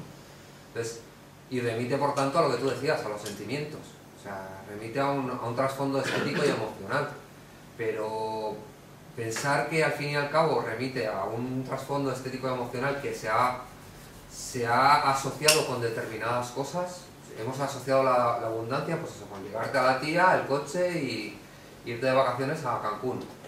Pues tú has asociado, y muchos tiritos, pues tú has asociado que eso es el éxito, que eso es el sentirse feliz, que eso es el sentirse importante, ser alguien en la vida, y lo has asociado así. Pero esto es un poco como hablando con un compañero que llevaba temas, que es psicólogo, y que llevaba temas de violencia de género, me dice, es que claro, las mujeres te cuentan, es que yo amo a quien amo.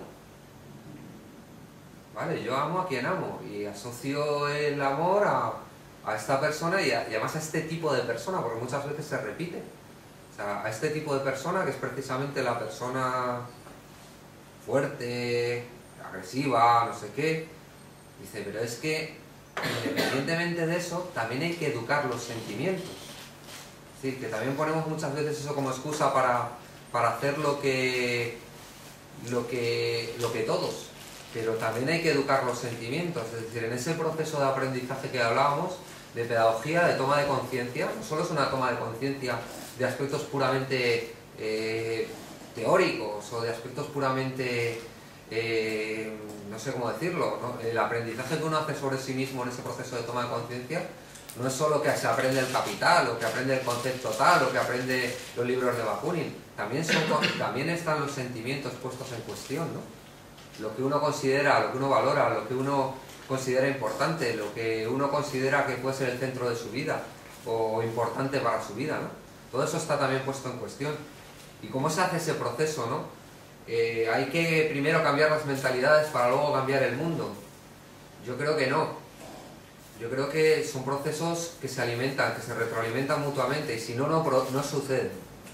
Es decir, el proceso de cambio no sucede porque tú un día de repente lees un libro o lees el panfleto que te ha dado la gente por la calle y dices, ¡ah! Esta es la verdad y a partir de aquí me he transformado en Durruti versión 3.0 o 2.0, sino que tú vas aprendiendo por las vivencias que tienes, las interpretaciones que haces sobre esas vivencias y luego lo que tú reflexionas sobre tus vivencias, la reflexión te lleva a tener otras vivencias determinadas y eso a su vez trabaja sobre tu... O sea, hay una relación dialéctica entre la teoría que tienes tú dentro de tu cabeza, no digo la teoría de los libros, sino la teoría que tienes tú dentro de tu cabeza respecto a tu vida y las cosas que te van pasando, y las cosas que vas haciendo, ¿no? Y es en ese proceso en el que se puede producir el cambio. Claro, pero yo se lo entiendo perfectamente lo que dices, pero a día de hoy, donde ese cambio solo está surgiendo en determinados sectores y la gran mayoría hemos nacido en un sistema en el que la educación que tenemos es una educación capitalista, donde lo único que queremos es más para consumir. Como tú estabas hablando antes de la pedagogía, ¿no? De utilizar como se hacía antiguamente o como se podría hacer adaptándolo a los días de hoy para llegar a esa gente. Hostia, yo es lo que veo más jodido, ¿no? Porque estoy de acuerdo contigo que hay que ir haciendo para que la gente vea los casos como, digamos, entre comillas, prácticos para enseñar. Yo estoy totalmente de acuerdo. Pero claro, si no llegas a esa gente, porque esa gente no quiere llegar a esto, yo lo que veo más complicado, no sé si me entiendes lo que quiero decir. El tema fundamental es que no es tampoco, es igual que no es ir diciendo para que la gente te escuche, tampoco es ir haciendo para que la gente vea, sino ir haciendo con la gente. Claro, pero eso, ¿cómo llegamos? No sé si me entiende lo que te quiero decir. ¿Cómo llegamos a toda esa gente que es que a día de hoy no lo quiere, o no lo quiere ver o ni se quiere acercar? Yo tengo, a ver, también lo que nos pasa muchas veces es que nos centramos tanto en los demás, porque no. Sí, a veces el problema, nuestro mayor enemigo somos nosotros mismos, porque como decimos, como los demás no me van a hacer caso, porque como los demás, no, estás haciendo un proceso de autogestión, pero también con tu vida, con las cosas que tú quieres, siempre como un estado crítico de, venga, es que los demás, es que como los demás no van a hacer caso, porque yo porque voy a hacer esto, porque, joder, un victimismo siempre constante. Yo creo que aquí estamos hablando en base a que los que estamos aquí o pensamos como supuestamente pensamos de una forma, estamos de acuerdo en querer, ya, pero estamos hablando de... Estamos hablando de actuar, es decir, de hechos. Yo es que, bueno, sí, es que no creo que estamos hablando ahora mismo de actuar. Yo creo que ahora mismo estamos hablando de autogestión. También hay autogestión. Pero no de crearlo ahora mismo ya, sino de cómo hacer para crearlo entre todos. Pero justamente yo pienso que muchas veces se debe comenzar con uno mismo, porque la labor está en que tú, por ejemplo, me vas a decir que sí, pero mucha gente tenemos problemas porque nos hemos quedado, yo creo que en una época en que sí que había, que jugábamos en la calle, bueno, yo creo que tenía más o menos, 34, que jugábamos en la calle y que sí que compartíamos y que tenemos aún un poco ese valor, pero es que se están creando nueva gente que esos valores no los tienen, que todo es competitividad. Entonces, nosotros que aún lo tenemos, ya nos está costando... Nosotros con esa competitividad, la tenemos, ya, pero bueno, aún compartías, que tu abuela te traía para compartir con tu familia, no sé, aún teníamos eso, ahora es que ya eso cuesta mucho más, todo es nuevo. Ese aspecto yo creo que sigue siendo igual, ¿eh? Simplemente que los chavales ya no salen a las calles y siguen en sus casas. Importantísimo. Se comunican ahora por las redes sociales. Simplemente no hay una conexión directa, pero hay otras formas de conexión, son diferentes. Diferentes, pero no iguales, ¿eh? Diferentes. No tiene nada que ver, son totalmente aisladas. Porque tú y yo no lo estamos viendo, pero a lo mejor hay gente que tiene otro tipo de relación más intensa por otro medio, ¿sabes? Pero sigue teniendo comunicación. Pero eso no es comunicación. Vale, pero no, porque, a ver, ¿cómo lo puedo...? No es lo mismo.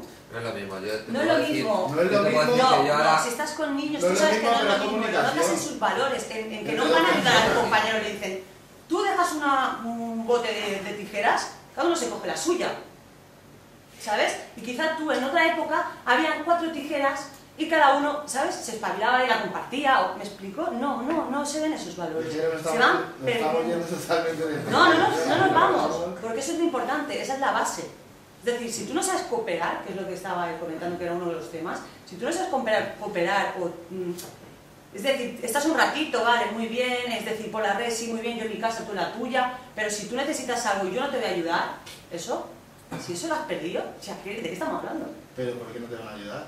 Porque, ¿sí? Es decir, bueno, yo qué sé, estoy sola. Los valores colectivos que había en los 70 y 80 no soy la única que lo veo así, ¿o? Fíjate lo que eran los 70 y 80, los valores colectivos de los 70 y 80 están infinitamente por encima de lo que hay ahora. O sea, en 30 años hemos reducido que te cagas. Y habrá capitalismo. Estamos hablando de otra cosa ahora mismo. No estamos hablando de otra cosa, estamos hablando de valores colectivos. Y entonces no la estás hablando ahora mismo. Bueno, tú no la tendrás, pero los valores colectivos, que había hace 30 años y los que había hace 80 años, es que ese es el kit de la cuestión. No si quieres consumir o no consumir, si quieres vivir explotado o si quieres vivir compartiendo. Esa es la base que hay. Estoy de acuerdo en lo que estás diciendo de que salgas a las calles, de compartir, de apoyarte, que sí. Pero que a día de hoy también se pueden utilizar otras herramientas para hacer eso. No quita que existan esas herramientas y que puedan ser de uso, pero también pueden ser de uso para individualizar. Que sí, pueden ser de uso para individualizar, por supuesto, pero también no hay que obcecarse tanto en lo de siempre y pensar también que hay otras herramientas con las que también se podría hacer ese tipo de cosas. Pero es que no es lo mismo. No es lo mismo estar no con 4 personas juntas en una sala. No vamos a hablar siempre con lo que había antes, no vamos a pensar en las cosas que se pueden utilizar de lo que hay ahora. Pero si no es decir que volvamos atrás y quedar con personas, yo creo que sigue siendo una cosa normal. Pues ya está. Vale, no, pero se está disminuyendo. No significa que con eso no puedas enviar tu WhatsApp, ni puedan haber redes sociales, pero en el momento de que todo, por ejemplo, se hace aisladamente cada uno en su paquete, pues estás perdiendo eso. No, pero yo no estoy diciendo que cada uno lo haga en su paquete. Estás diciendo que aprovechemos esos medios. Claro. Vale, sí, entonces estoy de acuerdo, que se aprovechen, pero no que sean los únicos. Bueno, yo de todas maneras, lo que sí veo, por ejemplo, yo sí que me pasa, y me pasa de vez en cuando, que a lo mejor tengo la opción esta tarde o a estas horas o a esta misma hora de hacer otra cosa por Skype, que va a haber mucha más gente, ¿vale? Pues yo prefiero estar aquí. Lo digo sinceramente. Claro, pero es que no hay que dejar ni una cosa ni la otra, ¿sabes? No hay que dejar ni una cosa ni la otra. A lo mejor tú puedes estar aquí con un tanto y también puedes estar detrás de Skype para que lo vea uno de ellos. Bueno, pero eso lo puedo hacer a ver qué pasa, que como está creciendo ese tipo de manera de funcionar, y yo pienso que es uno de los puntos muy débiles, es decir, muy fuertes para que nos aislemos, Yo lo pienso, considero que el tema... No sé qué decir. Si no hubiera sido por las redes sociales, por ejemplo, la cuestión, por ejemplo, del 15M no hubiera tenido el éxito que tuvo. Es un medio. Es un medio. Yo lo digo, yo lo prescindo del medio, pero otra cosa es el uso que se hace de ese medio. Si no hubiésemos perdido los valores colectivos, no haría falta las redes sociales. El 15M hace 30 años hubiese surgido de la calle, de los sindicatos, de los ateneos. Como nos hemos perdido, ha tenido que surgir a través de las redes sociales. ¿Por qué se han perdido? Porque se han perdido. Ahí está. ¿Los hemos perdido o no los han quitado? No echemos la culpa siempre al capital, ni al Estado, que cada uno es responsable. Podemos estar siempre pensando en el que se hizo en el 36, ¿sabes? Estamos en el 2010, te estoy hablando de ahora. Estamos en el 2010 y tenemos que aprovechar yo creo que todos los medios, tanto las asambleas, las charlas, cuidar con las... Pero es que no estamos diciendo eso, Dani. Dani, a ver, estamos diciendo, ¿tú crees que lo que son las redes sociales, etcétera, etcétera, ha favorecido para que la gente esté más unida o coopere entre ellos o no? Ha ayudado... Estamos diciendo eso. Ha ayudado a abrir no, una ventana ¿sí a o gente. no? ¿Te estoy preguntando, sí o no? No, pero sí que ha ayudado... Pues ya está, eso es lo que te estamos diciendo. Ha ayudado a más gente a abrir eso. A gente que nunca había llegado a eso. A verlo, por lo menos. Ya, no hablo de los demás. Yo hablo del tema de Starbucks, eso de ayudar. ¿Cómo te vas a ayudar si estás tú en tu casa y yo en la mía? ¿Te puedes ayudar? Sí, yo te escucho un rato. No.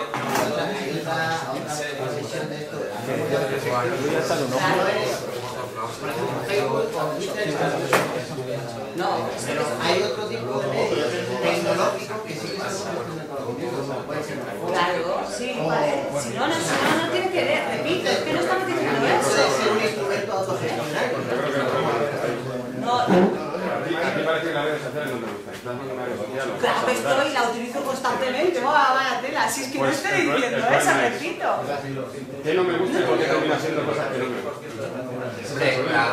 Las redes sociales permiten hacer cosas que antes no se podían hacer. Claro, si nadie está poniendo en duda eso. Un contacto directo con un tío que está en Argentina y mantenerlo al día. Lo que planteaba yo... Ya está, yo no estoy criticando la red social como tal. Es decir, yo veo un medio más, de tener uso que sea, repito, estoy hablando, es que no... Yo lo que decía o lo que me refería yo es que al final decisiones como si estoy en las redes sociales o no, por mucho que uno se quiera convencer de que las toma él, no las toma él, las cosas que me gustan no lo decido yo. Es decir, yo soy libre de hacer lo que quiera, pero no soy libre de querer lo que quiero. Y al final eso, ¿dónde se produce eso? Ese empezar por uno mismo, el empezar por uno mismo terminas en 2 segundos, porque te das cuenta que tu uno mismo es algo social que no puedes cambiar tú no te puedes cambiar a ti mismo tú solo. Es imposible, necesitas una sociedad, necesitas un espejo con el que relacionarte y eso lo necesitas. Si tú no construyes una alternativa, donde tú puedas cambiar la lógica a la hora de relacionarte con los demás, es imposible de cambiar. No consiste en sentarte con alguien y hablarle y convencerle, no consiste en darle la clase a alguien. Yo, por ejemplo, lo peor de la educación no me parece el mensaje explícito que se da, pues la guerra civil se hizo esto, la guerra civil se hizo esta otra cosa. Me parece más importante el profesor, la división por edades, la división por los que estudian y los que no, el que tú como has sacado buenas notas y eres listo tal, o porque tienes esta manera de aprender eres mejor que otro. Eso me parece mucho más importante en lo que es la educación y el pensamiento crítico que no precisamente lo que se dice.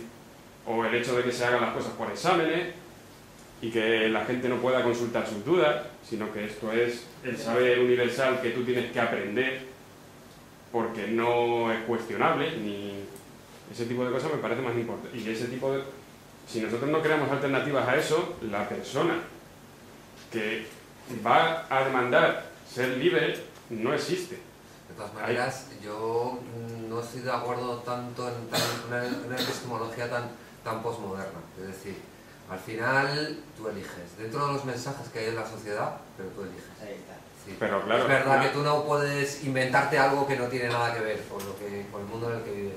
Sí. Pero dentro de los mensajes que hay en la sociedad hay un punto de elección, ¿no? Pero tú eliges, claro, es que no es una cuestión de que te cierren todas las posibilidades, es una cuestión de que te dan un abanico de posibilidades. Ya, pero no eso ocurre en todas las sociedades humanas y en cualquier mundo pensable. Claro. O sea, y entonces al final eso es lo que marca la importancia de lo que Maturana y Varela llaman el lenguajear.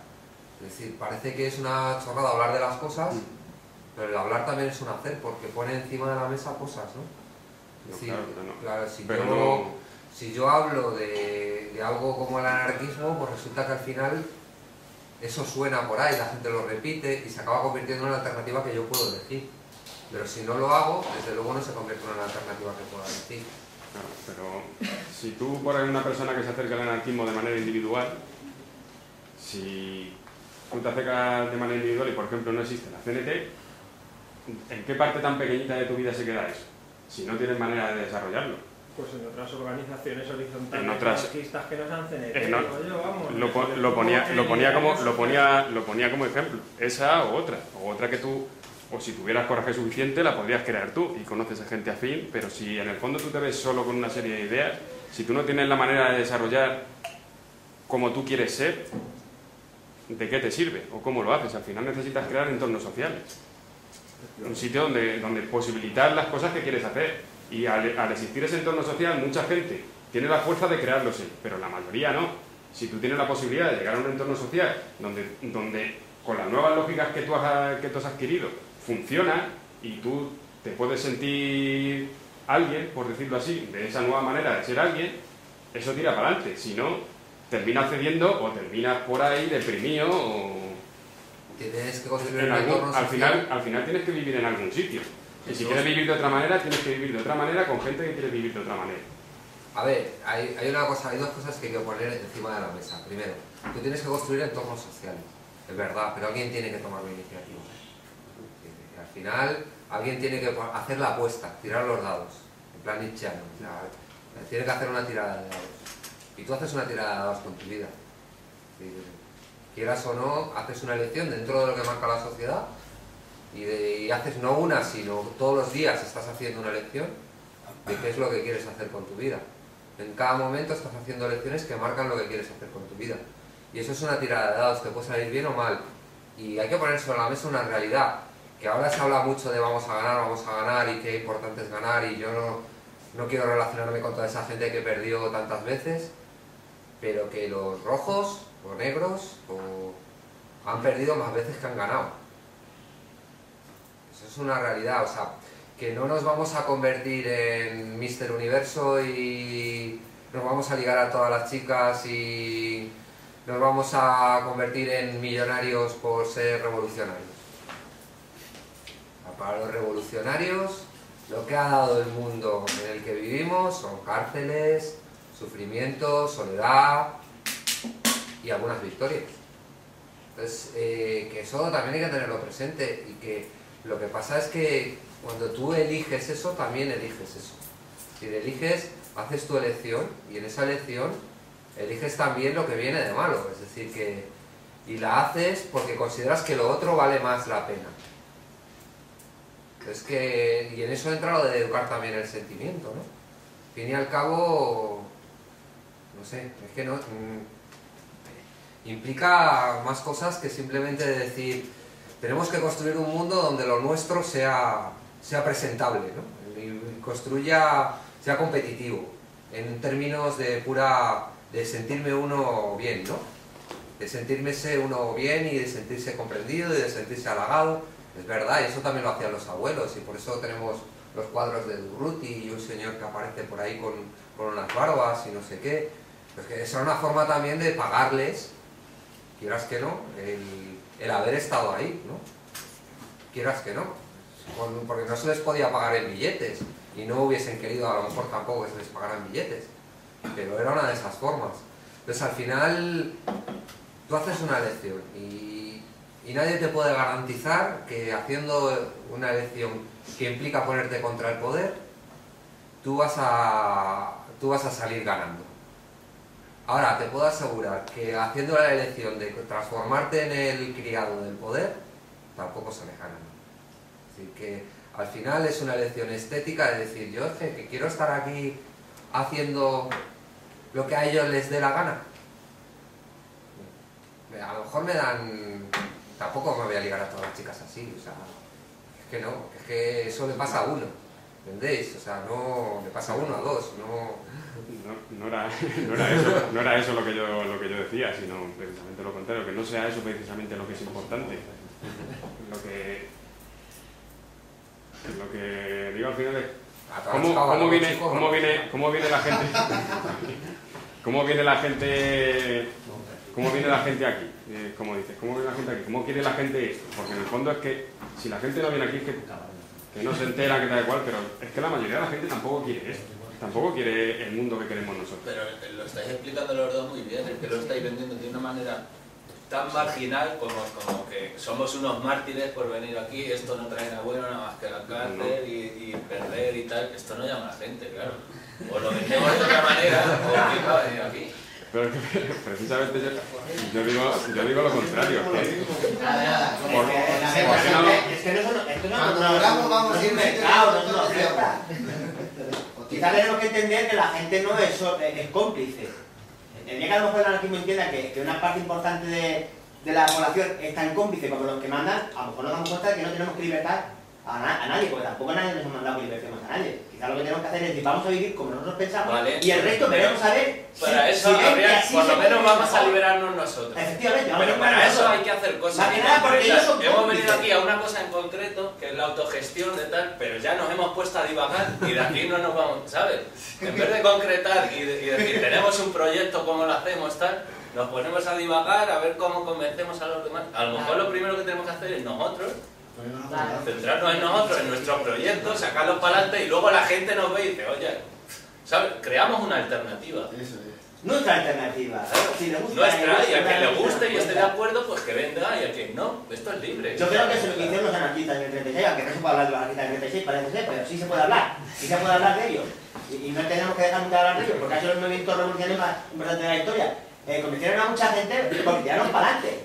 Porque tiraron para adelante, con su ejemplo tiraron para adelante, no con su retórica solamente, con el ejemplo y la retórica. Y a mucha gente no la convencieron, también habrá que aprender de eso, mucha gente no la convencieron. Y no solamente de las clases pudientes, sino de la clase trabajadora, no la convencieron. Y no solo eso, se enfrentaron y nos mataron. Eso habrá que tenerlo en cuenta en el futuro, porque quizás no podamos contar con ellos. Yo creo que no podemos contar con mucha parte de la población. Entonces, eso es que no deberíamos contar con nadie, deberíamos contar con nosotros y nosotros hacer lo que queramos. Y quien venga, que venga, y quien no venga, que no venga, ¿sabes? No hay que contar con nadie. Yo creo que además está lo de que se nos ha ido de las manos, por así decirlo, el debate, me parece normal, pero eso es porque tenemos una sensación de ahora, yo por lo menos, y yo creo que gran parte de los compañeros también, como de, ¿qué está pasando? O sea, ¿no? Como fusible. O sea, estamos perdidos, pero mogollón. Sí. Pero es que te lo imaginas, sí, ¿no? Sí. No sabemos para dónde tirar ni qué hacer. Estamos agilipollados, totalmente. Pues yo creo que el momento es bueno, ¿no? Sí, pero la cuestión es que tenemos que pensar, y por eso cada 2 por 3, da igual el tema donde estemos, da igual la charla donde estemos, terminamos hablando de estas cosas.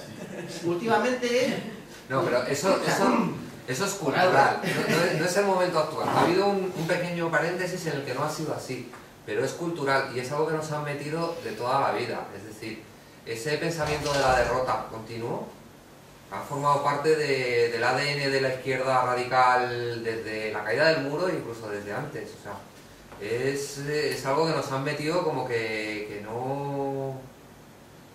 todo lo que estábamos haciendo no llevaba a ninguna parte, que no sé qué, que no sé cuántos, y lo hemos mascado y lo hemos metido dentro de nuestro propio ser. Y durante el 15M parece que lo hemos superado un poquito, pero luego ha vuelto, ¿no? Pero yo creo que el momento es bueno, o sea, el momento hay perspectivas de que